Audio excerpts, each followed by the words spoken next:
A country that has killed so many of our leaders in Africa and other parts of the world, the killers of Patrice Lumumba, those who toppled Kwame Nkrumah, those who killed Nasser, those who killed Muammar Gaddafi, today are coming to teach us about democracy. If you have no respect for the dignity of others, if you have no respect for the sovereignty of other countries, you cannot claim to be a champion of democracy. These are the quotes from an impressive speech done by one of my favorite guests, Fred Membe, who is the president of Socialist Party of Zambia. He gave this speech during the International Forum on Democracy, which took place in Beijing, just days before the Summit of Democracies hosted by the United States. A real wide-range, in-depth discussion on democracy took place in Beijing. Over 300 guests from over 100 countries and regions gathered together in Beijing to discuss the diverse forms of democracy, the origin, what's the real good governance, and also slammed the hegemonic narrative on democracy.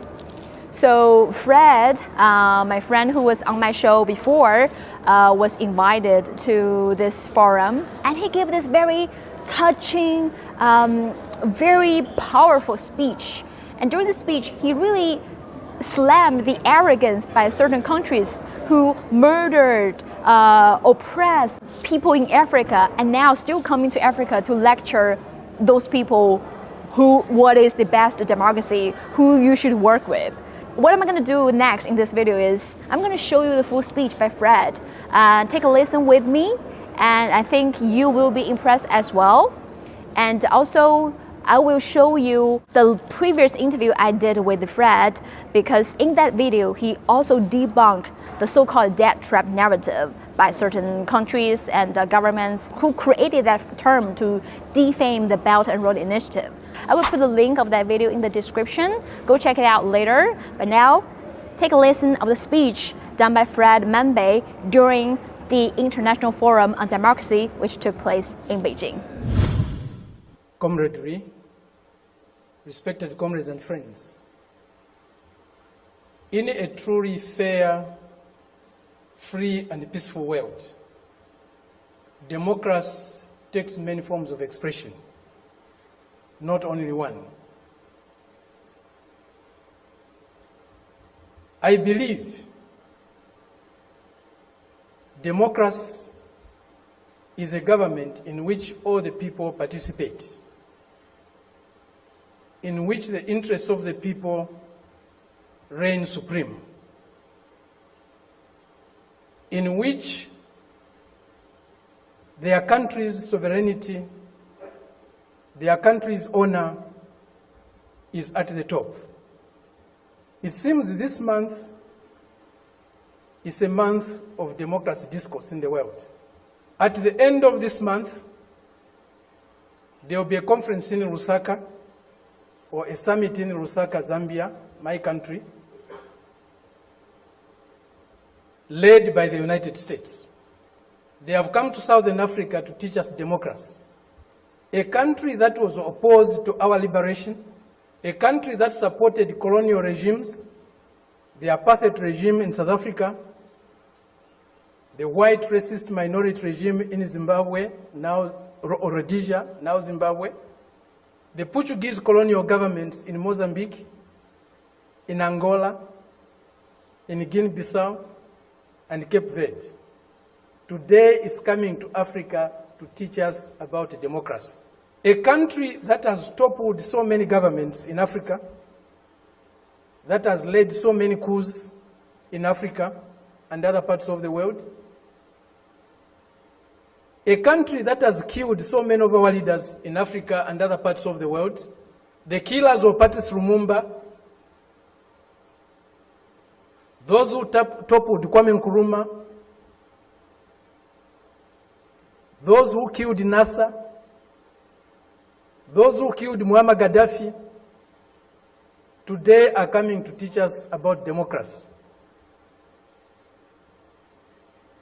A country that has been built on brutal force, on enslavement of other human beings, on the humiliation of Africans, the exploitation of Africans, the plunder of Africa, today is coming to teach us about democracy.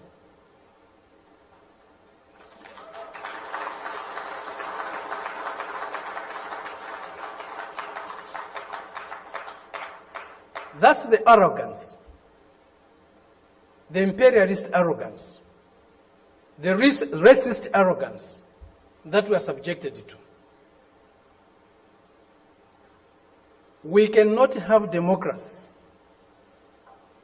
where there is hegemony of the strongest, mightiest imperialist power. We cannot have democracy where a country's resources, a country's decisions are dictated to by another country. A country that is dominated by another country cannot be democratic. A country that lacks sovereignty cannot be democratic. A people that cannot decide for themselves cannot be democratic. A colony, a neo-colony cannot be democratic.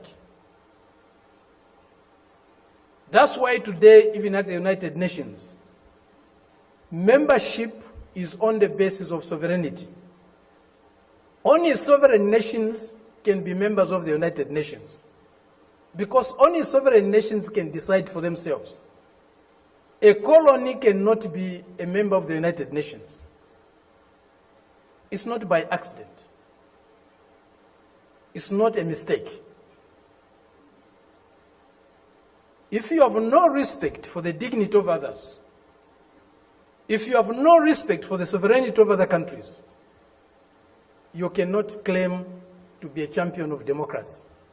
They used to say, all roads lead to Rome. Today, we can confidently say, all roads to progress, all roads to what is better for humanity leads to Beijing.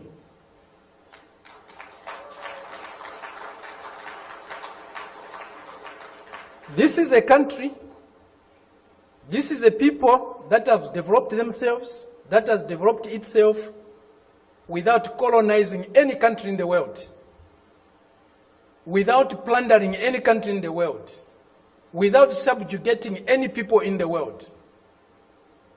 This is a country that is developing with maximum respect for others, for their history, for their cultures, and recognizes the diversity that is there in civilization. We were only taught one form of civilization, one form of modernization. That was the Western way. Westernness was a measure of how civilized, how modern you are. We reject that. We reject it because it's not correct. We reject it because it's undemocratic. We reject it because it's uncivilized to think of the world and of other people in that way. Today, they cannot accept the fact that China has caught up with them. China is about to surpass them in many areas of human endeavor. The imperialist arrogance is inhibiting them from accepting that reality. The racist arrogance is inhibiting them from accepting that reality. But the world is changing. The changes we are witnessing today, as President Xi said in Moscow recently, or the other day, they have never been seen in 100 years. They have shaped a world that they themselves today are scared of. And they have shaped a world that is not sustainable. Democracy, Human development is not sustainable on the basis of plunder, on the basis of enslavement, on the basis of humiliating other people every day. That is a system we are seeing today, a system that will not survive if plunder is eliminated, if subjugation of other peoples, other nations is eliminated, if inequality in the world is eliminated. That system will disappear. The only system that can survive and can endure for long is a system that is based on mutual benefit, win-win relationships, mutual respect for others, accommodation and tolerance of others, and fraternal love for all humanity. This is what we find in China today. This is what China's example is showing us. Indeed, all paths are different. There's no path that is the same, even if they are leading to the same destination. Each path has got its own characteristics. We are seeing that, we are learning that, we are experiencing that today with China. There are many things that need to be done to get the world that we want. A more just, a more fair, a more peaceful world is possible, but it won't drop from the skies. We have to struggle for it. And as Fidel said, if we struggle, we'll win. Thank you very much.